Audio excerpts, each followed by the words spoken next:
Salam murid-murid. Oke, sekarang kita akan masuk lagi topik yang baru. Oke, kenapa kita perlu berinteraksi di antara manusia dengan komputer?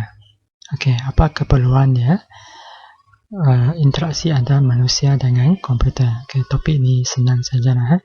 Seperti sebelum ini adalah 5 prinsip. Oke, prinsip interaksi ataupun reka bentuk. Oke, sekarang kita interaksi antara manusia dengan komputer. Oke, yang pertama. Oke, kita akan belajar 6 interaksi. Oke, kita akan belajar satu persatu. Oke, waktu menyalin nanti boleh pendekkan nota ini. Oke, yang pertama. Kita nak mendapatkan permintaan dalam pasaran. Oke, maksudnya bahan Anda itu yang kamu desain itu mesti mendapat pasaran kan. Contohnya kenapa lama orang suka membeli telefon Huawei, iPhone, kenapa? Okay. Kalau bukan mahal sangat dia punya harga, sesaat lagi lama orang nak beli kan. Okay.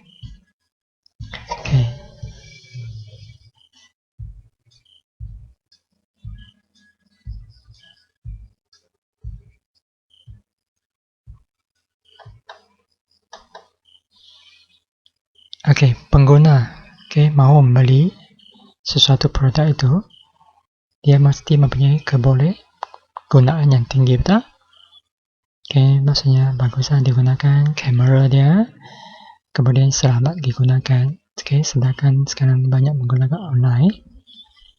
Membayar, lepas itu tahan lasa, jangka masa. Contohnya iPhone, kelebihan dia punya bateri tahan. Itu yang seronoknya. Kemudian yang menyeronokkannya adalah mungkin kamera dia sangat advance. Huawei contohnya. Oppo mereka punya kamera sangat bagus. Kemudian mereka cas. Contoh Oppo. Sekejap saja dia boleh penuh. Itu kelebihan-kelebihan.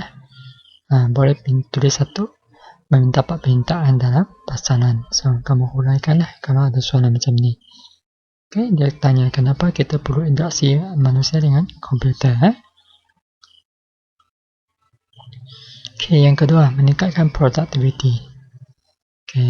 Ini pun senang kita faham lah. Untuk menghasilkan output dari satu input yang diberikan.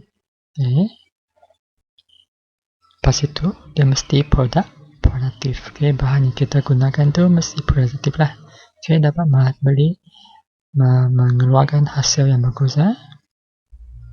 Yang ketiga, ini senang mengurangkan kos selepas jualan.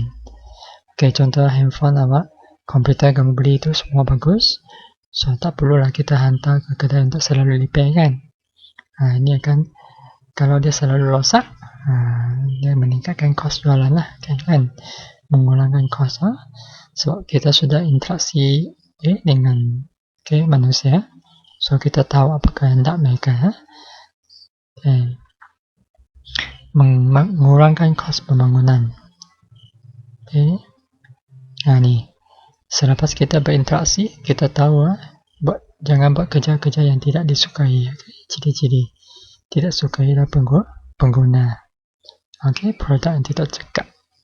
So, maksudnya kalau boleh sebelum bangunkan satu reka bentuk kamu untuk dapatkan pandangan dulu, pengalaman mereka menggunakan produk yang kamu hasilkan tu.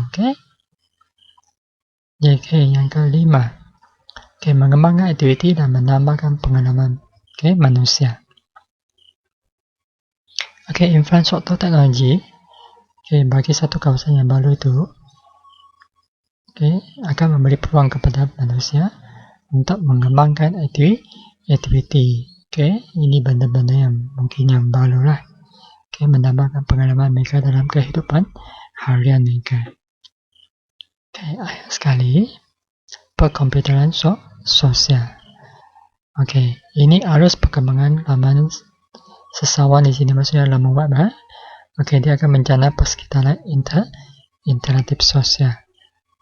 Untuk mewujudkan peluang berkomunikasi. Okay. Manusia bukan hanya berinteraksi dengan mesin dan komputer sahaja. Okay. Dia perlu berinteraksi melalui penggunaan komputer. Okay. Contohnya sekarang Facebook. Okay. Banyak perhubungan sosial. WhatsApp khasnya sekarang waktu MCO dulu kan. Ini perkomputeran sosial.